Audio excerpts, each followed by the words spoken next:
Hey everyone, what do you see when you look at this photo? An aging rocker, a flamboyant performer, or maybe just a guy in a really tall hat? Well, to record executive John Kolodner, he saw nothing more than a washed-up has-been. This was 1986, and Meat Loaf had just released his third solo album, Bad Attitude. The album had been a commercial failure, and critics had torn it apart. But Meat Loaf refused to give up. He went right back into the studio to work on another album. As he got into the creative process, he wanted to introduce something new to his music, a more pop sound.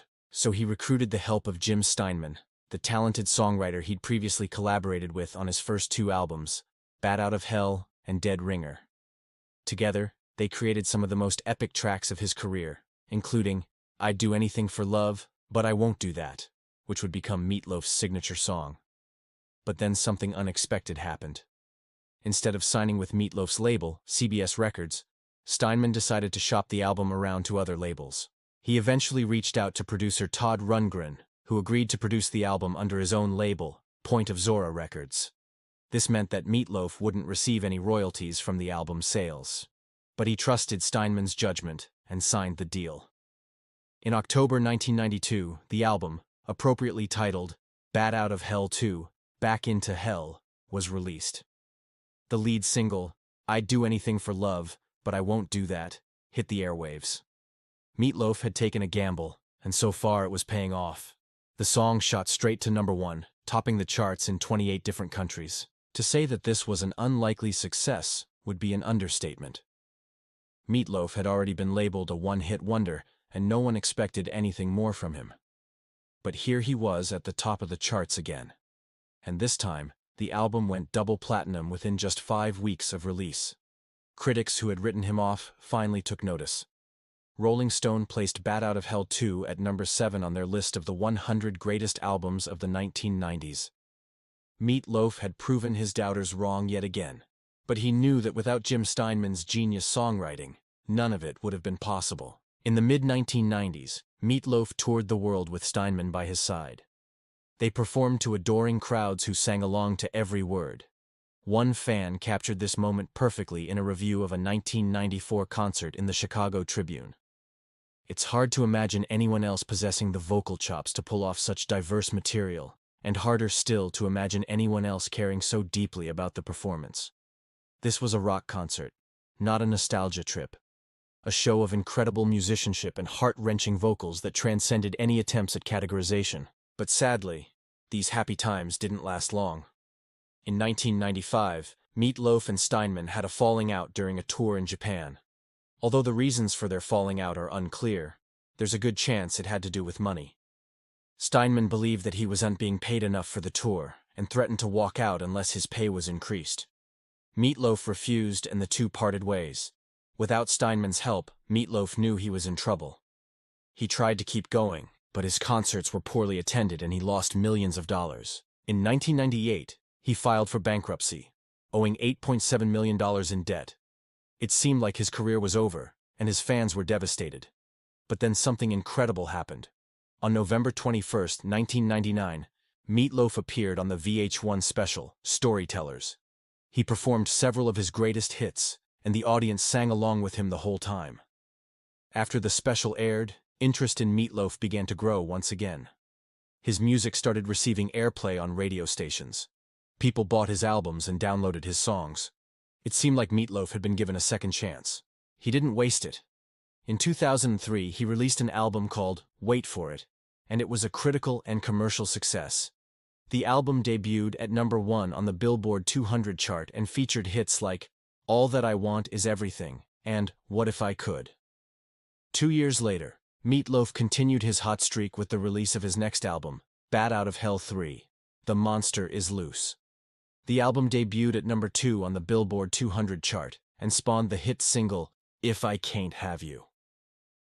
In the midst of this success, Meat Loaf was asked how he was feeling. "Fantastic," he replied. "I feel like I'm 20 years old again. I don't know if I'll ever go back to the way things were before this, but I have no fear now. I've done everything that can be done, the worst that can happen. Now all I can do is get better." Throughout the 2000s, Meat Loaf continued to make music, although none of his albums achieved the same level of success as his previous works. But this didn't stop him from touring and performing for his loyal fans. In 2010, he was inducted into the Musicians Hall of Fame, and in 2016, he received a star on the Hollywood Walk of Fame. His impact on the music industry was undeniable. Sadly, Meat Loaf passed away on January 2022 at the age of 74. When he burst onto the rock scene in the mid-1970s, Meat Loaf didn't fit into any existing mold. He looked like a biker, but he sang like an opera singer. He wrote about lust, loss, and love in a way that felt both ancient and brand new. In an era dominated by stadium rock and punk, he offered something different, something that resonated with people from all walks of life. Whether you were a leather-clad rocker or a poetry-reading beatnik, there was something in his music for you. Meat Loaf didn't just write songs, he crafted theatrical experiences that took you to another place, another time. His music made you feel like you were living in a movie.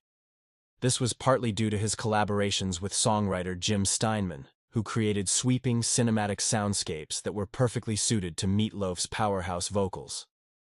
Their partnership resulted in some of the greatest rock anthems of all time, songs that have become staples of classic rock radio.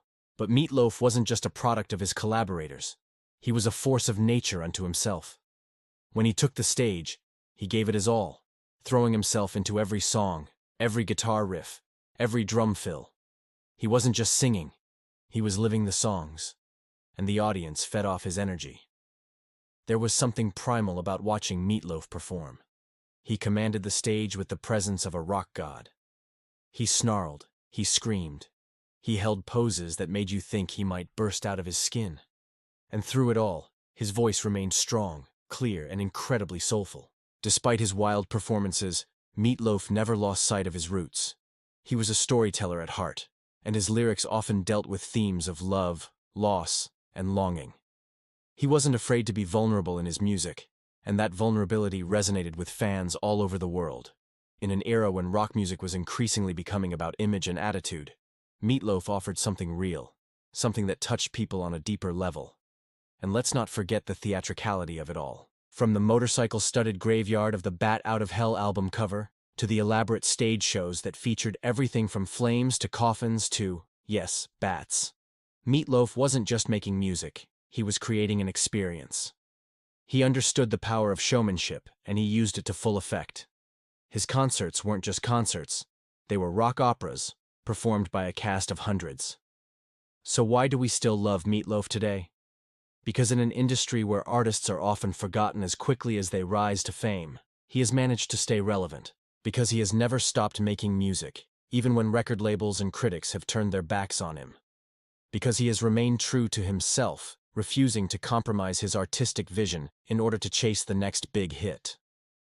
Most importantly, because he gives us what we want, a night of pure rock and roll heaven, a reminder of a time when music was more than just notes on a page or sounds from a speaker. Music was a way of life. Thank you, Meat Loaf, for showing us the way. Marvin Lee Aday was born on September 27, 1947, in Dallas, Texas. He grew up in a working-class neighborhood and was always a bit of an outsider. As a kid, he was teased mercilessly for his weight, earning him the nickname Meat Loaf. But instead of letting the taunts get to him, he embraced them, turning them into a badge of honor.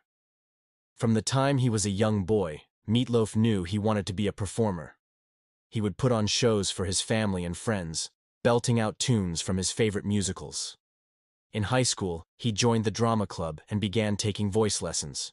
He soon developed a powerful, almost 3-octave voice that could reduce audiences to tears 1 minute and have them on their feet screaming for more the next.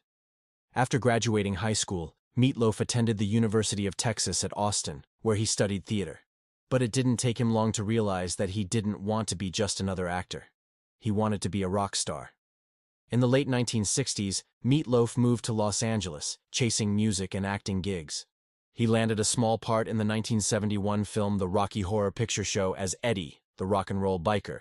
Although his screen time was brief, his performance was memorable, and he quickly became a cult figure among fans of the film. But Meat Loaf's real destiny lay in music. In 1973, he met songwriter Jim Steinman, who was looking for a singer to front his band, the Neverland Express. The two hit it off immediately, and Steinman soon began writing songs specifically for Meat Loaf. Their first album together, Bat Out of Hell, was released in 1977. It was a massive success, selling more than 40 million copies worldwide, and spawning hit singles like Paradise by the Dashboard Light and the title track. Over the next few years, Meat Loaf released several more albums, including Dead Ringer, which featured the hit single I'd Do Anything for Love. But as the 1980s wore on, his popularity began to fade. He struggled with legal disputes, health issues, and financial problems. In the early 1990s, he found himself playing smaller venues and fighting to stay relevant. Then, in 1993, something remarkable happened. Meat Loaf reunited with Jim Steinman, and they released Bat Out of Hell 2, Back into Hell. The album sold more than 15 million copies worldwide and featured the hit single I'd Do Anything for Love, But I Won't Do That.